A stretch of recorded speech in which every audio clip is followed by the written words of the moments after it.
Hi, you've reached the Talking Racewalking podcast. It's all about racewalking, of course. It's talking to racewalkers from around the world about racewalking.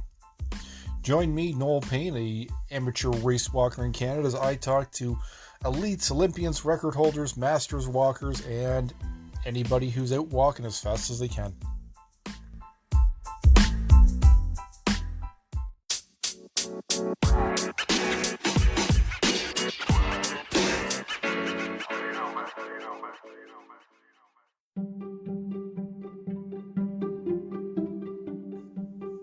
Hi, so this is a section where I'd actually be talking to someone, a race walker. So this is where you can come in. If you know a race walker, you're a race walker, and you have an amazing story, I want to hear from you. So reach out, let's chat, let's get walking and talking.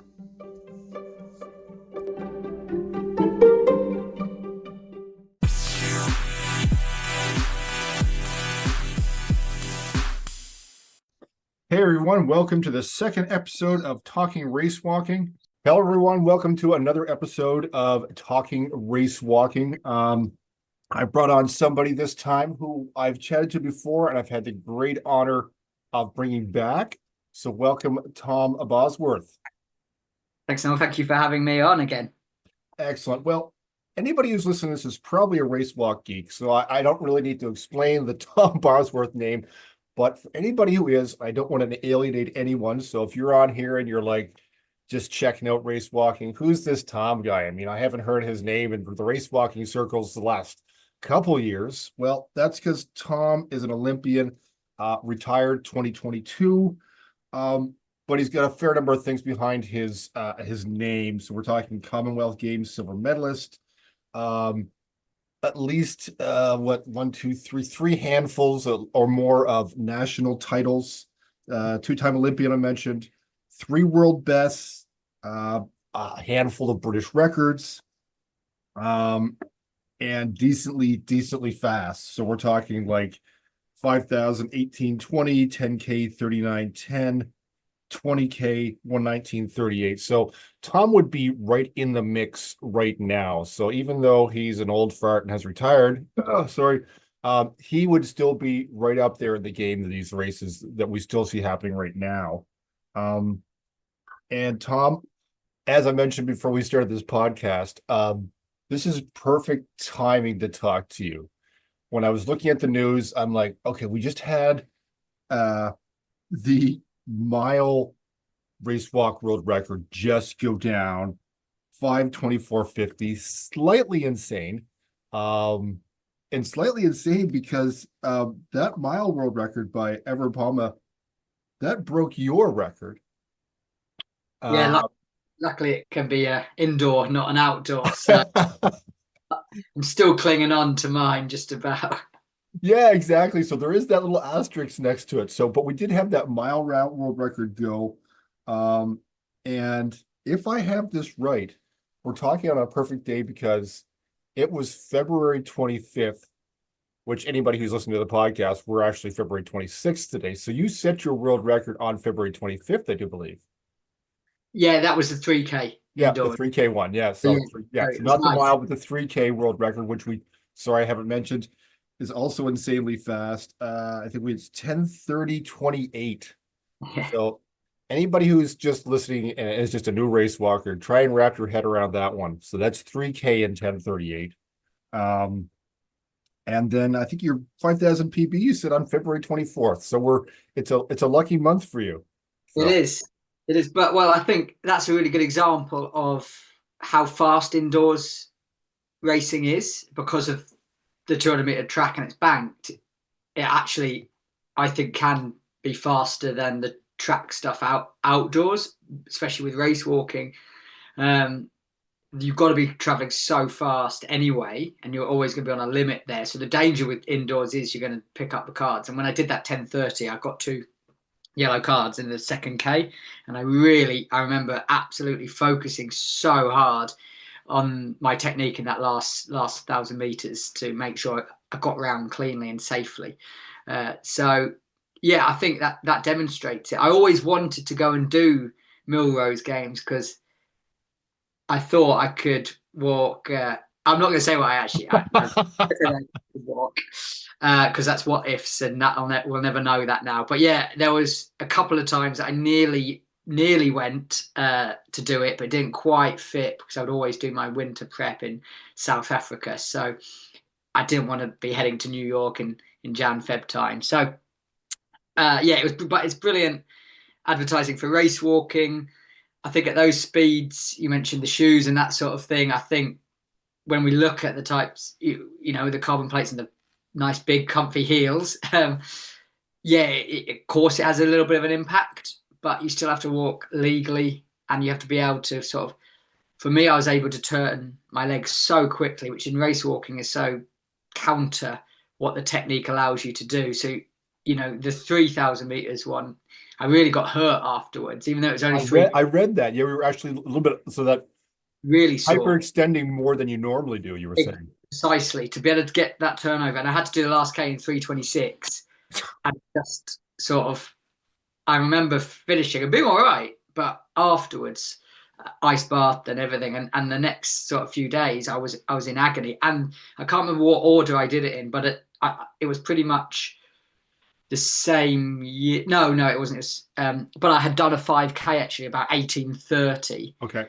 a few weeks before. So I was doing a lot of fast indoor walking, and I think that just wasn't very good for you because it really is so fast. But it shows how quick you can get up to on those short tracks, which obviously aren't done all around the world. So we Yeah, don't see it. and So you're known for that leg speed over the shorter distances. I yeah, mean, you're decently quick on all your distances, but you're really well known for having that cadence and being able to stay. I mean, this is from my perspective, watching you race walk, watching the videos, and it's not the same as being on the track, but you're really able to have that high cadence and keep low, like the lack of visible lifting on at those speeds. What was it that you were doing that others find difficult? Like at the mile and 3,000, that's still really almost a sprint for race walking when you're going that hard. yeah, How do you control the technique? I really love 5K was my favorite, and I really wanted to sort of get in a really fast 5K where I wasn't doing it sort of on my own because I'd love to have chased FA down to 17:55 that he's just done because I knew I could go under the old sort of world record myself in the right race. But for me, if you watch I'm nearly 6 foot tall, so I've got quite a long stride, and now to hold that length of stride and get a fast turnover is really hard. So I was never able to really replicate that over 20K because you just couldn't, not even over 10K. But over the shorter distances, I was able to really extend that. And because of the length of the stride, my foot would come through nice and low to give that walking action. Whereas I think what we're seeing, especially, I think it's a real sort of South American sort of technique of quite a high turnover. And that to me is really that I don't like that sort of cycling almost technique in race walking. That's my own opinion. I don't think it looks like race walking. I think it should be a nice long and low sort of foot carry through. But you know what? I'm not the judge. I'm not the one still on the track of this side of the track looking at that. So if it's legal, it's legal. But I think that's a big difference, and you do see that with athletes often picking up cards. They have that sort of almost a galloping sort of technique rather than a low swing phase. You could think of Perseus Karlstrom and Evan Dunphy. They've all got height on their side. So that's, they're able to come through nice and low, whereas shorter athletes tend to have that shorter stride. And so to get that fast turnover, it becomes very almost a circular motion rather than a low swing. Yeah, and I think that's where you get sort of the armchair critics and people aren't as familiar with the sport will see that, and the first thing they say is, "Oh, they're running," Yeah. which we always try and fight that perception. And I think when you talked about the mile world record, I mean, Palma was great. Judging is what it is at the moment in terms of the judges catch or see what they do on the race day, and that's just the situation that it is. Yeah. But I think with the super shoes, the thicker midsole, and then that really high turnover but shorter cadence. I think that's where you start seeing, from what my perspective, a little bit of that kind of bounce. Yeah. And I think that's what people are seeing a bit. Yeah. So It's interesting, I think, because we just saw the mile world record go down. We saw Dumphy almost set a world leading best. Our Canadian poor guy, he basically won 17:39, and then Yamanishi basically took his glory the next the next day or so with 1:16. So that 20K record is really getting fast as well. So but I did Yeah, like watching the Japanese race. I find they're somewhere in between in terms of we're talking yeah, about technique. They seem to be able to have that short, fast turnover, but at the same time, relatively keeping it fairly low as well. So, yeah, yeah. No, I agree. I agree, and I think they always set incredibly fast times on their home turf. So it's almost like the clean version of what the Russians used to do, and they all these mega fast times, break world records every other day, and they not be valid. But the Japanese, and I'm certainly not tarnishing them with that brush whatsoever, but it is like that. Every springtime we wait to see what comes out of Japan and those sorts of times, and then we don't tend to see them at the major championships and when they go abroad to the challenge races. So um, it's very interesting. I also find it's when you watch the Japanese races, you look and you're like, that's like 50 or 100 Japanese race walkers. yeah. The numbers are actually impressive. I find as well. If anything, if you exclude the times, there's still a lot of fast walkers in one place. Oh, 100%. It's great for the event and to demonstrate that depth and quality. And, we see that in a few other countries, but they do it so well. Yeah, no, completely. Um, so looking at that, here's a question for you. You recently had your foot in the competitive world. You've just recently retired. So it's not like we're asking somebody from the 1920s to talk about the future of race walking. Um, that's a different perspective. That's also valid. But where do you see things going right now? I mean, we've got these world records being set, and they seem to be coming fast and furious at the moment. Kind of in the same time, a lot of running world records seem to be kind of going down relatively rapidly as well. You've got the shoe technology coming out. Um, and then you've got the continued controversy with race walking, of course, which is the judging, like any other judged sport. And in case anybody else listening hasn't heard it, Tom, I'm sure you're on top of this. In 2026, it sounds like we've got two new race walk distances that are coming in that are going to change once again the race walking world. So, people get your 20 and 35K races in because right now looks like World Athletics is pushing towards a half marathon and marathon distance, which has its pros and cons. What do you think of what's going on, and what do you think the future holds for race walking? I think I was sat on various panels 10 years ago, and we put the same thing forward of a half marathon, a marathon. And the idea was race walking doesn't need to copy, it can stand alone. But actually, race walking is so misunderstood. Why not make it really easy so it's really understandable and relevant to what people run? Running is booming. Participation walking is booming. So, and we're seeing race walking still is partaken all over the world. So let's just make it half marathon and marathon. And I think it's a fantastic decision, to be perfectly honest. And that's going to be really good. It's going to make everything I did really irrelevant. But, you know, somebody asked me the other day if my 20K British record went, that's one I'm most proud of. Would I be bothered? And I said, well, it's already been set for 7 years. And the time I broke it, it was set for 20 years. And I don't want to see that because it means there was no legacy. It means the event we haven't had a race walk at the front of um, Olympic Games or World Championships. So no, I would love to see it broken. And the half marathon time will be really relevant, and the marathon time will be really relevant, and the marathon distance as well gives the 50K athletes an option again. We saw numbers drop off in the 50K despite it being so popular because no country is going to fund a 50k athlete, but if there's no Olympic Games, so that's absolutely fine. And marathon, you can do that a couple of times a year, race 20Ks, I hope we see some more 10K and 5K track distances as well come into sort of World Athletics calendars.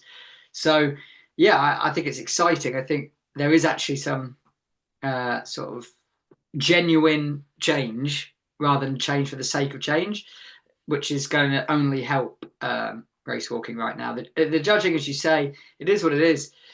You spend years as a judge to get to that level. You don't just walk in one day and having judged a few races, you've got to work your way up. I think there's in recent years, especially, there's I don't know whether judges are told this or they're just concerned for the look of the sport, that if the best race walkers are getting disqualified at the biggest events, it's a bad thing. To me, it's jeopardy, it's entertainment, it's part of it. It's, if a footballer in the Champions League final gets sent off, they shouldn't be really doing that, because they should be one of the best footballers in the world and have some discipline. But it happens. And that's dramatic. And it's why we tune in, because you just don't know what can happen in sport. And race walking is as dramatic as that should be. So I'm all throw the yellow cards right at every athlete that deserves it, and disqualify every athlete that deserves it, because that's race walking. We can't be scared of that. If that is explained correctly by commentators and trackside announcers and that sort of thing, then people will totally get it, and people will watch it, because you just don't know what's going to happen. People watch marathons, and unless somebody collapses due to exhaustion, they all get through. Yeah, we'll get through. Race walking isn't like that. yeah, I agree. It's how I try and explain it too. And whereas I think the novice watcher sees it as, oh, well, they're trying to cheat and they're trying to catch them, and I'm like, no, that's part of the thing. It's getting your technique as smooth and legal as possible while pushing yourself to the limit.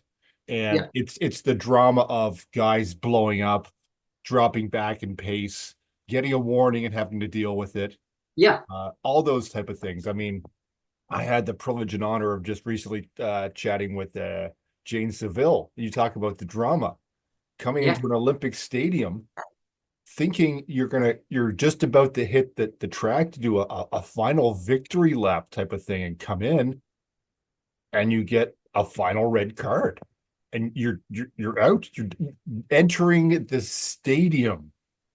But that is the drama of the sport. That's the difficulty of it. And I think like you said, if we can spin that to make it like that's what makes it cool, right? That everybody's on edge, that you're pushing yourself to the limit while trying to perfect that technique, and that's the difficulty of it. It's not that those judges are going around policing people for trying to cheat. That's not how it works. So no, exactly. Yeah, exactly. No, I think we're moving towards that. And I even hear there's rumors of technology coming out that might help the sport as well. So that could be interesting as well. I think it might be time for it as well in a sport that is getting that critique. Perhaps technology might be able to help things as well. Yeah, 100%. I don't know anything about it. I know it's been tested a little bit in Spain, and it's been worked on. I believe it was due to come in at the Doha World Championships as a test event 6 years ago. We never saw that. I believe it was due to come in 2010 as well, or 11. We know. So I'm not holding my breath, because I might be dead before it comes in. If race walking is explained right, then that sort of public critique goes away. But ultimately, the techniques are so different, then something that will underlie everybody's sort of flight time. Yeah, I think that's the main one. Yeah, I think that's the main, because I think for the straight leg issue is less common in terms of people getting. There's some soft knee, people get too fast. Yeah, but it's the lifting that I think that the public really sees too. Without understanding the technique, they see 2 feet off the ground and they're like, well, apparently they're running. And then not being able to enforce it, I guess, across the board, what people would see. Yeah, originally I believe it was going to come in at international level, which I dread to think of the cost of it or the ability to tamper with it. because we've never seen athletes cheat before. They're willing to put things in their body, so I'm sure they're willing to tamper with a chip. But it's also, is that going to allow flight time or not? In my opinion, it has to, because if you can take 20,000 steps in a 20k race without breaking contact more than 3 times, nobody will ever finish the race just through human error. No. So there's a lot of And then the sport moves back to like, then we do go back to the 1920s where everybody is stuck basically to the ground, walking as fast as they can without it doesn't make any sense. You can't. And there's also the fact that there's a lot less technology around then, and I guarantee you that racewalking we're coming off the ground. We're off the ground. Yeah. Even you're talking 90 minutes to win a medal back then for 20k. Well, that's 4:30 a k. So again, it's going to be incredibly hard. It's just every expert that was born before a camera will tell every race walker today that they never I've done a 4:30k, and I can tell you I'm coming off the ground. And again, so we're just going to need to be able to explain that lifting flight time is part of race walking, and there is no advantage gained down to the science, according to the science, until whatever it is, 0.04 of a second or whatever it is. Yeah, exactly. I think science says. Yeah, I agree. I think it's that figuring out what is visible to the human eye, whether it's that sort of 40 to 45 milliseconds of time or whatever, and then we have timing chips for other things. We have, I think there's probably a way. It would be interesting to see if we could make it a fair way and eliminate some of that critique of just like gymnastics or artistic sports where it's people can argue about things. Yeah, I agree. It's, as I say, will all the challengers be able to afford to put them on? Will if you had a 10k here in the UK and that can count towards world ranking points, does that need to have that tech? Because I can guarantee you, we'll never host a race again. It'll be done. No, I think I agree. I think there'll probably be something I would think that would be different at the elite world athletics level. But then at the recreational level, you're probably still going to have judging. Well, you'll have to have judging anyway because of the straight leg. But my point to it is more, our national 20k championships are this Sunday in the Isle of Man, and it, to qualify, say this was I think this should be, if it is the national 20k, it should be the trial for the world championships as well. Does it even count? Would it be valid? Would that time be valid? Would that performance be valid? Yeah. At a national championships, a pretty high level, that counts towards something. My imagination is going to be, well, I know how all these rules work. They probably won't be valid. Yeah, it'll be interesting. I have heard some rumors and talk, and it'd be interesting to think whatever gets implemented at the upper level, your recreational or your amateurs that haven't quite hit the pro elite level would still need to use and experience what's going to be testing them in terms of like, you need to be able to use it in training to be able to sort of get used to say, oh, okay, that's not legal lifting right now. Get that feel for what you're going to be tested at. Yeah. I think there's a ways to go, but it should be interesting. I think if we're moving to new distances, I think it's time, if we're making it more relevant for people, then let's take that next step up and get into the modern age and go, cool, well, legitimate. Here's how you can compare the world record for race walking at a half marathon to your half marathon time running. So I think that will be interesting. So we've hit all the hot topics recently, but I want to swing around to you. So how are you staying involved in the sport, and what have you been up to recently? What keeps Tom Bosworthy busy? Like, what do you do after 2 years of, it's a few years now of being out of the sport? What's it feel like, and what are you up to? Yeah, I needed a break from it, especially. So I sort of just I didn't invest in it in any way. I still followed the sport, but I kind of didn't have the motivation to do much when you first retire, and I had a lot of other exciting projects thrown at me and asked whether I want to be part of it. So I was careful over what I did next, and I always had planned to go on to Paris after getting injured before Tokyo, when I thought Tokyo Part 1 I was going to win a medal, before it was postponed. That was really hard as well, because I thought I'm going to go on to Paris and try and win a medal there. And obviously my body didn't allow me to do that and was forced to retire. But I then went and qualified as a World Athletics athlete representative, so I could now sort of manage athletes. One of which is Perseus Karlstrom. So I've stayed in the sport that way and try and help him with his management, his deals, his races, and everything, and try and promote him as much as we possibly can. And then, as well as a load of other track and field athletes, that's sort of my day job, I guess, now, which is really interesting. It's a part of the sport I sort of understood, because I had to do my own promotion a lot of the time. I had to, which I did quite well, I think, for racewalking especially. And I sort of negotiated my own sponsors and those sorts of things. So that was a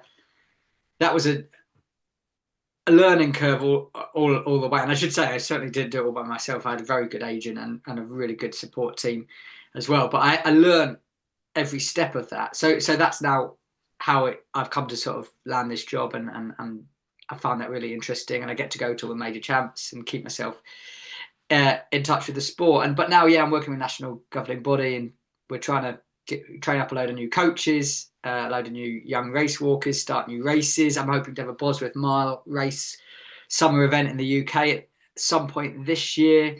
I'm trying to raise some funds for that, trying to raise some funds for our national championships, trying to raise some funds to support young athletes, because what I found is a lot of them that I work with, the biggest barrier is just being able to afford to travel right now. I'm not talking abroad, we're talking, to get a train somewhere and that sort of thing. Yeah. So, but I'm spending Tuesday and Thursday nights going into athletics clubs to train up coaches. I think we had 30 race walkers at our age group champs just last month, which was fantastic. 6 or 7 from new clubs. The Irish came over to the UK and supported us massively with that as well, and they've got a great group coming through there.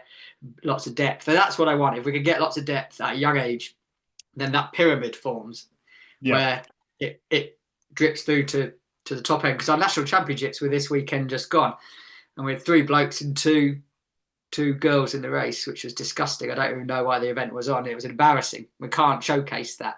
And whilst the athletes were fantastic, and we had no disqualifications, thankfully everybody walked well. We had fast race walking, good race walking. It was embarrassing. So it's going to take a few years in the UK for that to drip through, but we'll get there. And I've got lots of goals and aims, and I don't think you're alone. I mean, Canada faces the very same situation where I think last year's nationals we had a couple elite, but I mean, second and third on the podium were masters athletes, just because the depth isn't there right now. And I think like you say, I think we've talked about this before. It's the grassroots problem where you get a couple of elites, but then there's a huge gap. There's just a gap, and it's hard to get young athletes in. You get a few, they get developed, but you don't have that solid base. And then you get guys, old farts like me, who are showing up, who really shouldn't be, finishing anywhere near the elites. They shouldn't be on the podium if you've got a big enough field, right? So I agree. But you've got to be who's there on the track, and that will take time. And I think for Canada, what you'll see is hopefully sort of the impact I've had in just 12 months.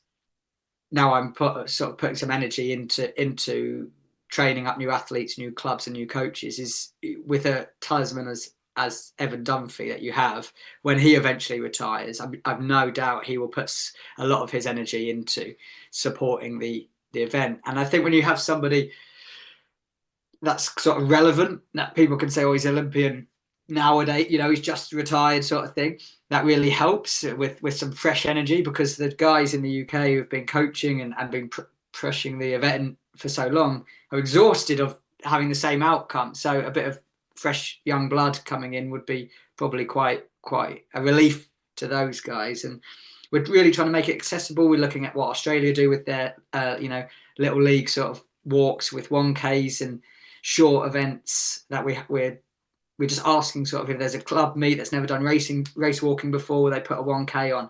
So this is what we're seeing, and it's I think 3 or 4 of my new youngsters are heading over to the Isle of Man this weekend just to give the 1K and 2K a go at the national championships, and they're going to get to see a big race walking event, and That's that's cool. fantastic. So yeah, that's a really big passion of mine that I'm trying to find time for. I love it. I love hearing about it. And Tom, as you mentioned, I know you've got another meeting coming up. And I think we could probably just jabber on it and geek out on race walking for quite a long time here, but Yeah, I will bring it to a close right now. With the final one, I encourage everybody to go check out Tom online as his social media accounts and everything. Plus, he is promoting like Perseus, who's easy to promote right now because yeah. Perseus is Perseus. Um, but one of the things I'm going to end with here is tell us quickly about your journey back into running and what that felt like. And if anybody wants to see it, go check out Tom's videos. But Tom recently jumped back into running shoes. So what was that like, Tom, just to end this podcast? Yeah, it was great fun. Set myself a challenge. Can I run faster than I used to walk? So I took on the Vitality 10K in London to try and run under 39:10 was my walking PB. Yep. Always my most disappointed PB, I have to say. I never really on a 10K properly.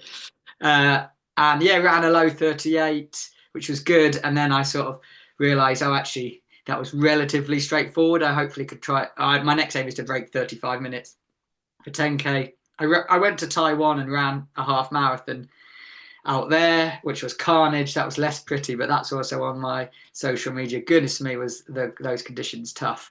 So yeah, I just try and keep it fun, make these things relevant to people so they can understand a bit of race walking, relative, I should say. And yeah, hopefully people can enjoy what I do on social media and learn a bit more about race walking. Yeah, perfect. I love what you're doing out there. I think it's getting race walking out there and explaining to people and seeing, letting people know how much fun it is to do, but also watch is key to keeping the sport alive. So thank you for what you do. Thank you for coming on the podcast. And from across the pond, I wish you a good rest of day, and perhaps we'll catch up again next year and see what's happened.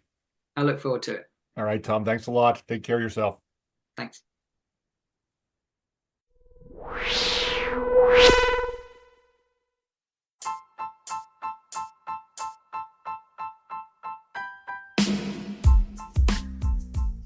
That's it, folks. The end of the podcast.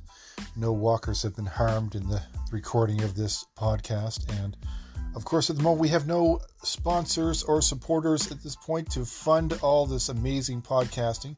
But if you're out there and have a race walk company that produces some sort of race walk apparel product or something you think race walkers would love, get hold of us. We'd love to have you on board. Give us a holler.